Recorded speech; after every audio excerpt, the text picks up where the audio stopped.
फिरोजाबाद जिलाधिकारी के ऊपर आरोप लगे हैं और इस पूरे मामले में मेरे साथ तहसीलदार राखी शर्मा मेरे जो टुंडला तहसील से हैं मेरे साथ मौजूद है। जानेंगे क्या कारण था और पूरा मामला क्या था। मैम, किस तरीके का मामला था?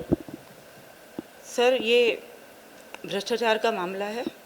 डीएम साहब स्वयं और उनके बाबू ओएसडी मिलकर एक पूरा सिस्टम क्रिएट किए हुए हैं कलेक्ट्रेट पर, जिसमें सारे अफसरों को और अन्य लोगों को भ्रष्ट खोदें और दूसरों को भी मजबूर करते हैं कि भ्रष्टाचार करके उगाई करके उन तक पहुंचाया जाए, जिसमें मीडिएशन उनके बाबू पर्टिकुलरली ओएसडी द्वारा किया जाता है।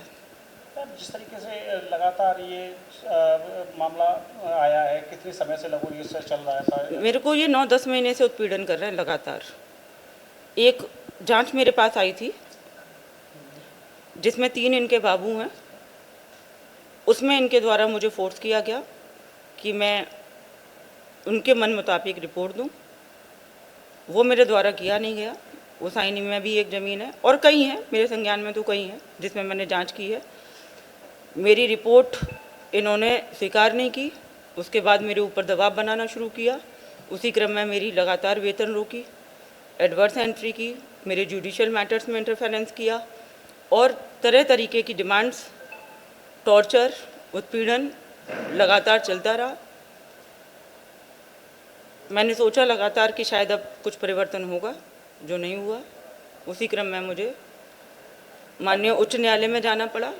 वहाँ से रिलीफ मिला, मेरी सैलरी मिली, लेकिन इस बात से ये काफ़ी कुपित हो गए कि कोई तहसीलदार, कोई पीसीएस ऑफिसर एक आईएएस के अगेंस्ट, एक डीएम के अगेंस्ट कैसे जा सकता है।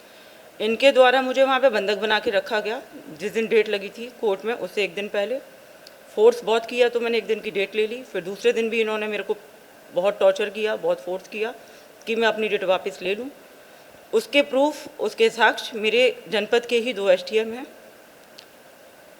जब मेरे द्वारा रिट वापस नहीं ली गई तो इन्होंने फिर और मन बना के पहले से भी ज़्यादा एग्रेसिव मोड में लगातार कार्रवाई की, जांच सेटअप कराई।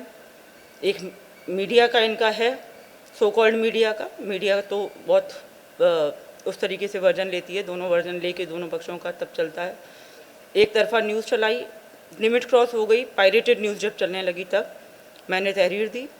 थाने में इन्होंने मना कर दिया कि कोई एफआईआर दर्ज नहीं होगी। 25 दिन तक लगभग वो वहाँ पेंडिंग रही। जो पुलिस के द्वारा मुझे बताया गया कि मैम आप ही के लोग मना कर रहे हैं, हम क्या कर सकते हैं।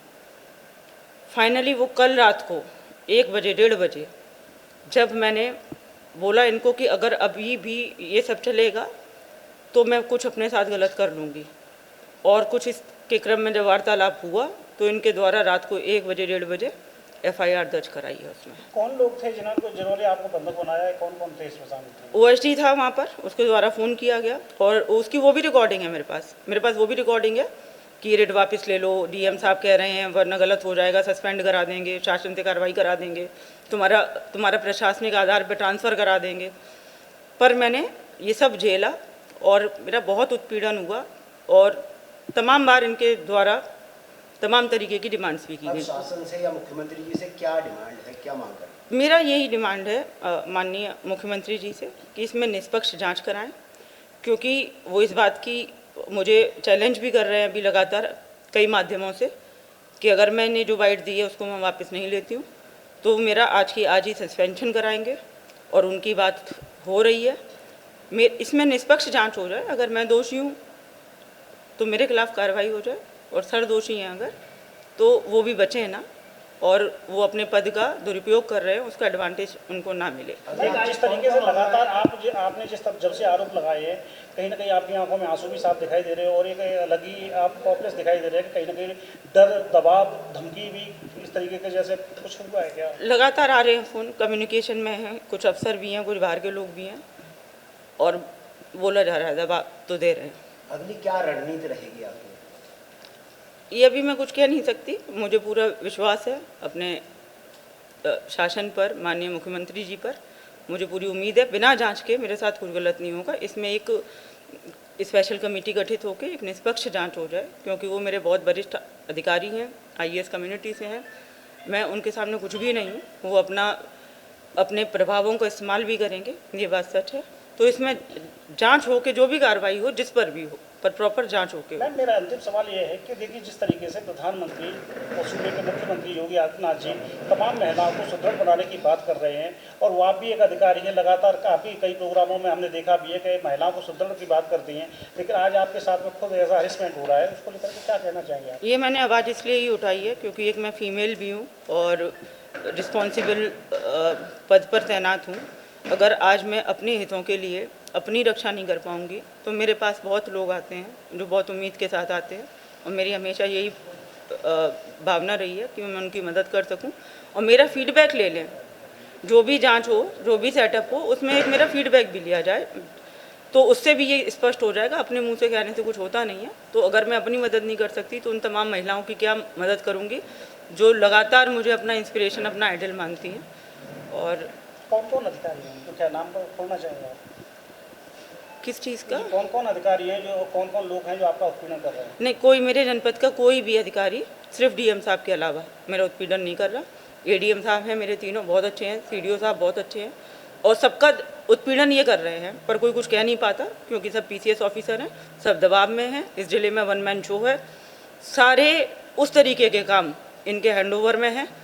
इनफैक्ट छुट्टी तक यही देते हैं, जो कि अपने अपने विभाग अध्यक्ष जो होते हैं, हेड ऑफ द डिपार्टमेंट जो होते हैं, वो उनकी रिस्पॉन्सिबिलिटी है। एक साल में, पूरे एक साल के अंदर ये चेक कर लें कि किसी एसडीएम के द्वारा किसी भी तहसीलदार को, ये जांच होनी चाहिए, ये जांच का विषय है कि कितनी बार किस तहसीलदार को, किस नायब तहसीलदार को एसडीएम ने छुट्टी दी है, कितने बीडीओ को सीडीओ साहब ने छुट्टी दी है, कितने ईओ को एडीएम साहब ने या उनके संबंधित। सारी 100% सेंट्रलाइजेशन ऑफ वर्क है वहाँ पर।